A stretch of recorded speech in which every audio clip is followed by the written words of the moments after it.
अब question number 3 आपका, sine A is equal to 3/4, calculate cos A and tan ए।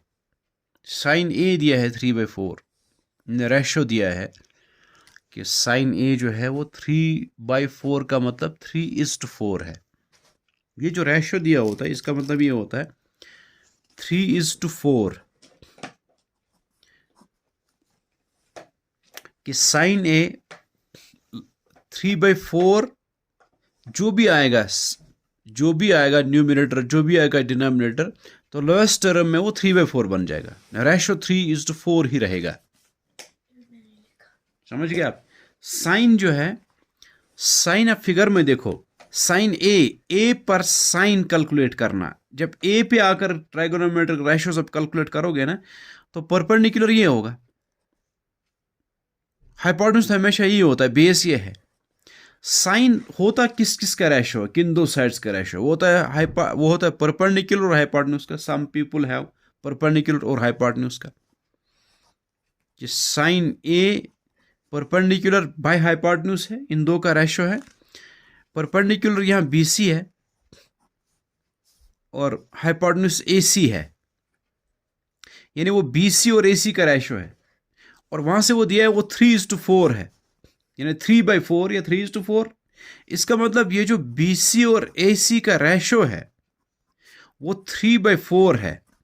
इसलिए कि साइन ए है 3/4, लेकिन साइन होता है जो इस फिगर में हम देख रहे हैं वो इन दो साइड्स का रेशो है। इसका मतलब पता चला इन दो साइड्स का जो रेशो है, इन दो साइड्स का, वही है 3/4। यानी जो भी BC हो, जो भी AC हो, जब उनको आप डिवाइड करोगे तो 3/4 ही आंसर आएगा। ठीक, इसका मतलब हमेशा ये होता है। इसको समझो, इधर आओ, बैठो, देखो। इसका मतलब यह है कि BC जो है वो सिर्फ 3 नहीं है, वो 3x है, 3 का मल्टीपल है। और इस तरह AC जो है वो फिर 4x है।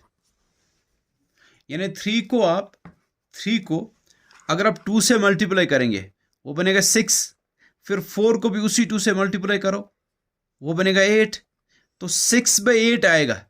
उस वक्त आएगा 6/8। 6/8 को आप देखो जरा, 6/8, 2 3 जा, 2 4 जा, फिर आया 3/4। इसका मतलब अगर BC 6 होगा और AC 4 होगा, AC 8 होगा, तब भी रेशो 3:4 ही आएगा। मैं असल में आपको ये समझा रहा हूं कि BC/AC 3/4 आने का मतलब ये नहीं कि BC 3 है और AC 4 है, नहीं। वो कुछ भी हो सकता है कि लोवेस्ट टर्म भी वो 3/4 आएगा। इसलिए हम लिख रहे हैं कि AC 3x है और BC 3x है और AC को हम रखते हैं वो 4x है। 3 का मल्टीपल या ये 4 का मल्टीपल, यानी अगर आप 3 को मल्टीप्लाई करेंगे 3 से वो 9 बनेगा। BC अगर 9 है उस वक्त AC 4 × 3, 4 को भी उसी 3 से 12, उस वक्त AC 12 होगा। आप समझ गए? इसी तरह अगर x के बदले आप यहां 4 लिखेंगे, BC अगर 3 × 4 12 होगा, तो उस वक्त AC जो होगा 4 × 4 16 होगा। फिर उन दोनों को डिवाइड करके देखो वो भी 3/4 आएगा।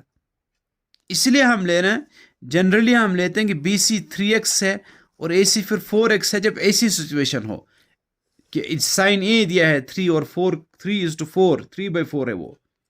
ठीक है ना, वो रेशो 3/4 दिया है और साइन होता है परपेंडिकुलर हाइपोटेन्यूज का रेशो। इसका मतलब परपेंडिकुलर हाइपोटेन्यूज का रेशो जो है वो 3:4 है, 3/4 है वो।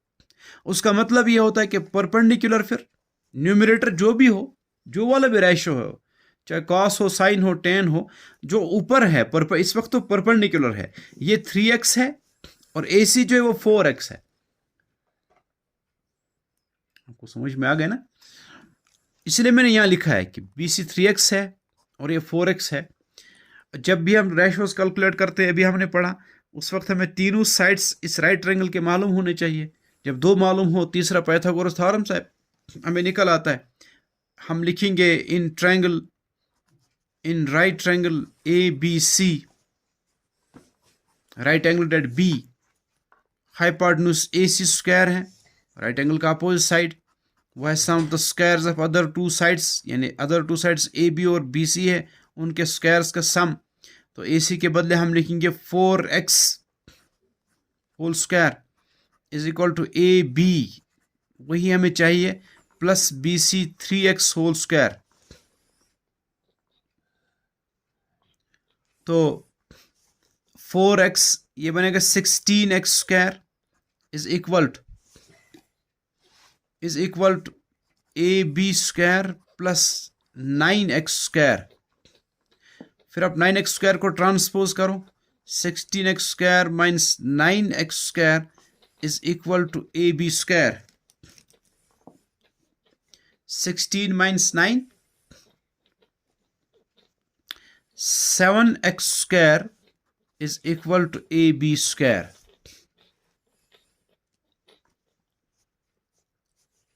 सिर्फ ए बी स्क्वायर को यहां लेके आओ, यह आएगा square root of 7x square.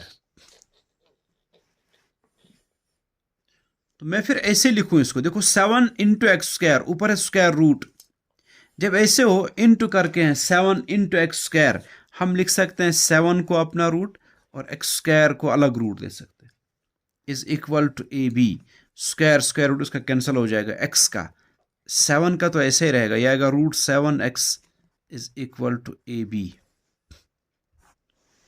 ठीक है, इसका मतलब ए बी जो आपको निकला वह है रूट 7x। अब आप देखो जरा, कॉस ए आपको चाहिए, कॉस ए पर कॉस, ब्लैक हियर करली ब्लैक हियर, बेस पे हाइपोटेन्यूज, ये एक्यूट एंगल, इस पर रेशो निकाल रहे तो इसका एडजेसेंट साइड ए बी है, इसलिए ये बेस है, हाइपोटेन्यूज हमेशा ए सी होता है, तो ये आएगा ए बी डिवाइड बाई ए सी। अब ए बी कितना है, रूट 7x डिवाइड बाई ए सी कितना है 4x, x कैंसिल हो जाएगा, यह आएगा रूट 7 डिवाइड बाई 4, ये आया कॉस ए। अब उसी के साथ tan ए आप कैलकुलेट करो, tan ए, tan होता है टू प्रेजेंट ब्यूटी परपेंडिकुलर बाय बेस, इस पर tan निकाल रहे हैं इसलिए परपेंडिकुलर यह है इसका opposite side, B C divide by base है ए बी, तो tan A is equal to B C 3x divide by A B root 7x, x cancel, तो tan A is equal to 3 divide by root 7।